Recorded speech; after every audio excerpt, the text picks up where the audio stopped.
I live in India, and this story is of my friend Amodh and his brother Amit, who were traveling to a party outside of the city to a local mountain town some 15 years ago. This story is confirmed by both of them and 6 friends who eyewitnessed it, and don't deny/avoid talking about it. This story was retold to me by Amodh. So the story goes, both brothers are riding the bike to a hill town called Lonavala, to a friend's party in his vacation villa.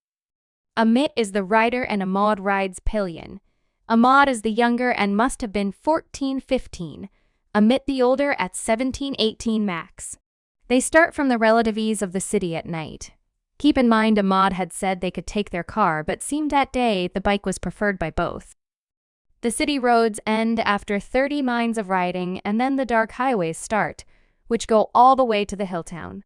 As the city roads end and the highways start, it is well known to be haunted, but no one really cares as people just avoid driving at nights, or are in cars for the journey. The brothers enter the highways. After about 20 minutes, the pillion rider Amodh notices a strange white gown draped individual or pole on the side of the road as they pass it.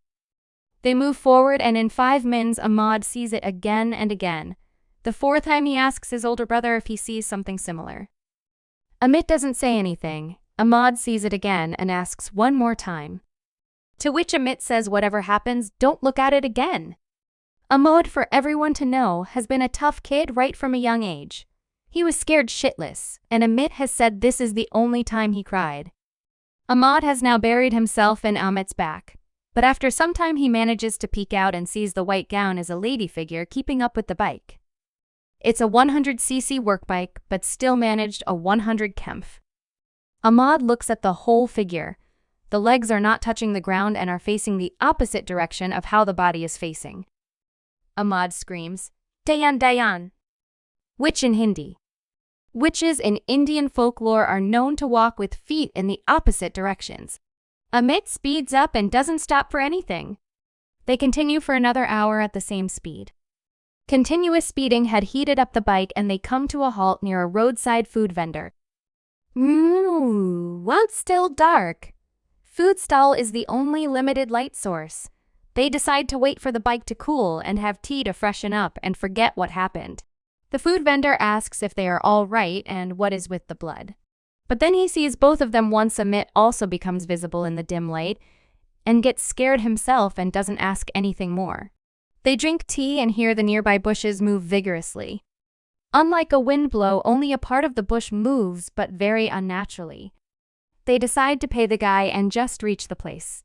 All goes uneventfully after that, and they reach the bungalow villa. They ring the bell and the friends are in shock. At first they don't understand if it's blood or color or dirt or paint. After some convincing, the group manages to convince them to come to the lawn outside the house. They go to the lawn and one of the friends sprays them with a water hose. Once the water falls of them do, they understand that they are covered in a red blood-like liquid. The brothers tell the story to the friends, and the local caretaker arrives, who has heard this before.